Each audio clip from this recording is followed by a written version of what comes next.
अस्सलाम वालेकुम, मैं हूं इकराम और आप मेरा यूट्यूब चैनल मैक्रो ट्रेडर देख रहे हैं जिस पे मैं आपको खुशामदीद करता हूं। टेंडर डॉक्यूमेंट्स हमने डिस्पैच करवा दिए थे। लास्ट वीडियो में मैंने डिस्पैच तक वीडियो बना दी थी। अच्छा, उसके बाद मैंने अदारे को कांटेक्ट करके अपना वेरीफाई कर लिया कि आपके पास टेंडर डॉक्यूमेंट्स वसूल हो गए हैं या नहीं, और उन्होंने एक्नॉलेज कर लिया कि हमें टेंडर डॉक्यूमेंट वसूल हो गए हैं। उसके बाद टेंडर ओपनिंग डे आया।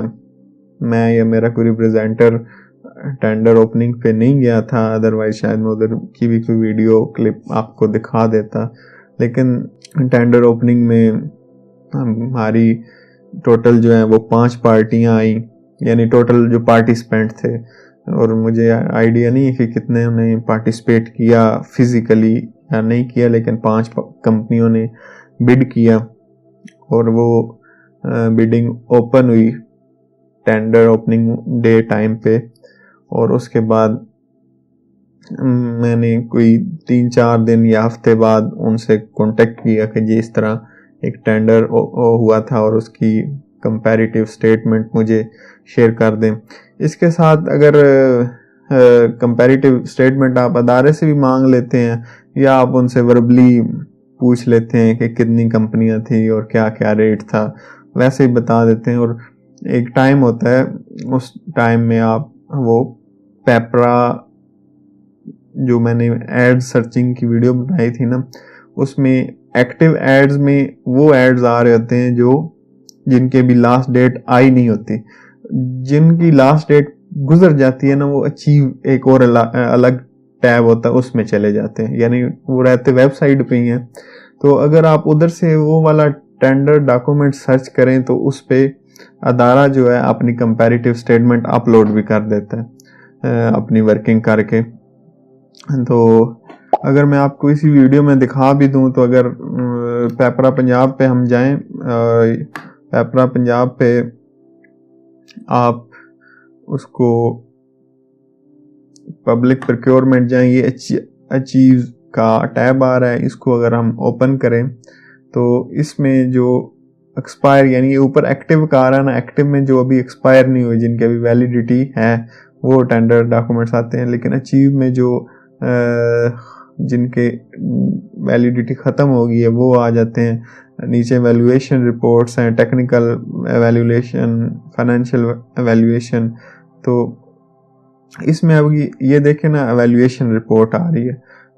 किसी भी मतलब अब वो टेंडर तो ढूंढना थोड़ा मुश्किल होगा जो हम जिसको देख रहे थे, लेकिन इनकी अभी एवैल्यूएशन ये क्लिक नहीं हो रहे, अपलोड हुई नहीं है।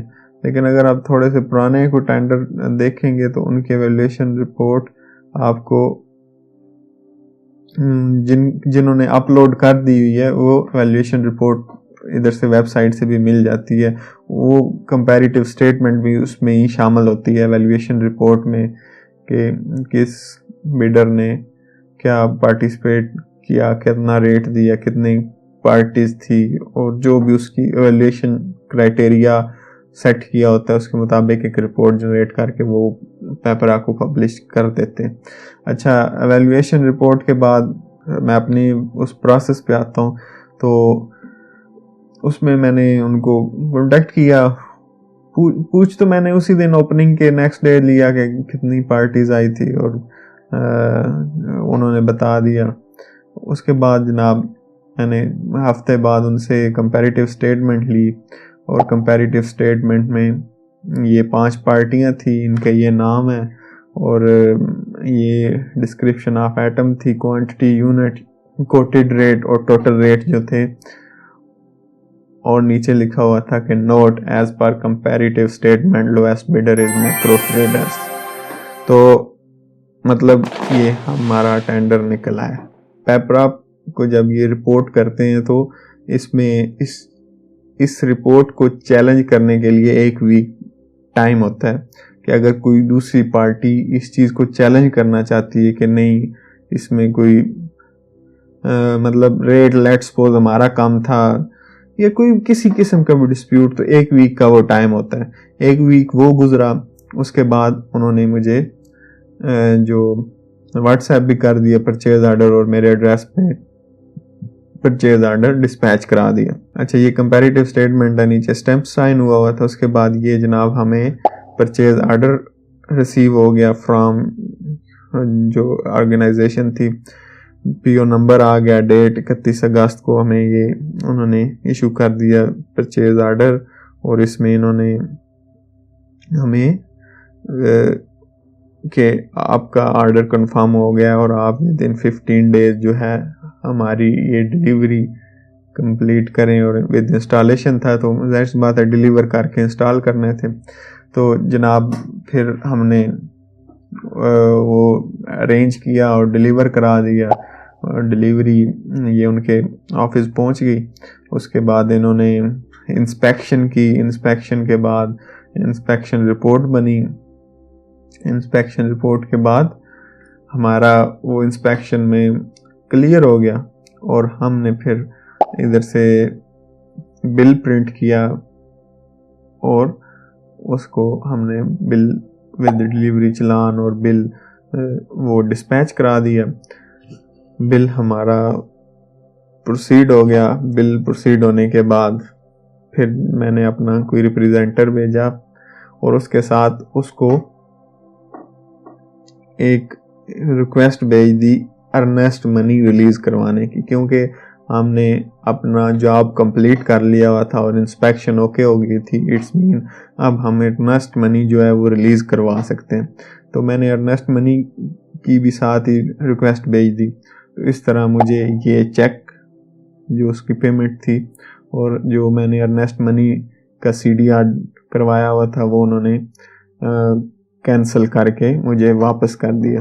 तो इस तरह ये हमारा पूरा प्रोसेस कंप्लीट हो गया। इसमें हमारी जो टोटल अमाउंट का 10% है वो इन्होंने रिटेन कर लिया था। वो यानी ये जो चेक वाली मुझे पेमेंट आई है इसमें 10% ऑफ टोटल कॉन्ट्रैक्ट जो है वो उन्होंने अपने पास रख लिया। और वो 1 साल बाद मैं दोबारा इनको लेटर लिखूंगा, जी ये मेरी आपने इस मद में इतने अमाउंट विद हेल्ड की हुई है तो वो मुझे रिलीज़ कर दें, मेरा वारंटी पीरियड कंप्लीट हो गया। अगर कोई ड्यूरिंग पीरियड कंप्लेन आती है तो उस पर मैं रिस्पांस करूंगा, उसके जो भी एक्सपेंडिचर्स होंगे वो मेरे होंगे। अगर नहीं आती तो मैं उसको रिलीज़ करवा लूँगा। अगर आती भी है तो मैं रिस्पॉन्ड करके उनका सॉल्व आउट कर देता हूँ, तो फिर भी मैं अपना साल बाद वो रिलीज़ करवा लूँगा और उसके बाद फर्दर मोर मेरी उस पर कोई रिस्पॉन्सिबिलिटी नहीं रहेगी। तो आखिर वाला मैंने थोड़ा सा आज तेज़ बता दिया है।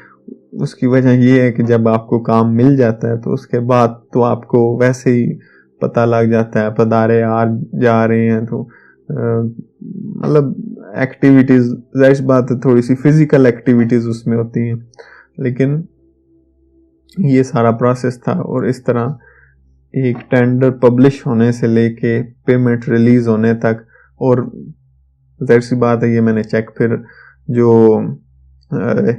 कैंसल CDR थी वो भी बैंक में डिपॉजिट करवा के वो अमाउंट मुझे वापस होगी। और जो चेक था वो भेजा, वो 3 वर्किंग डेज अगर अदर बैंक हो तो 3 वर्किंग डेज में आपको पेमेंट रिसीव आपके अकाउंट में हो जाती है। और इस तरह ये प्रोसेस हो जाता है कंप्लीट और आपको पेमेंट रिसीव होगी। उसके बाद एक चीज़ और है कि आपका उन्होंने टैक्स कितना काटा और आपने कितना टैक्स जमा करवाना है।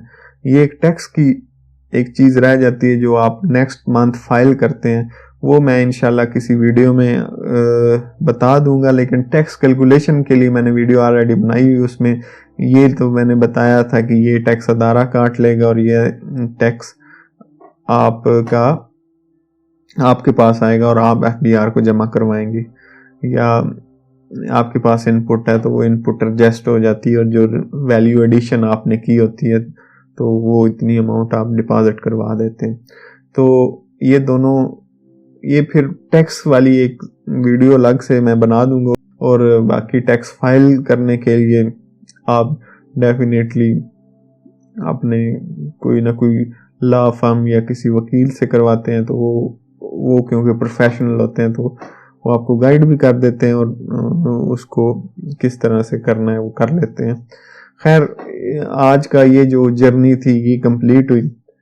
मैं इस वीडियो के इधर ही एंड करता हूँ। इस सारी जर्नी में आपका कोई सवाल हो, कोई समझ ना लगी हो, तो आप नीचे कमेंट बॉक्स में कमेंट करके मेरे से पूछ लें। मैं कमेंट में ज़रूर पढ़ता भी हूँ और रिप्लाई भी करता हूँ। बाकी मेरे इस चैनल को सब्सक्राइब कर लें। दुआओं में याद रखिएगा, अपना ख्याल रखिएगा। अल्लाह हाफिज़।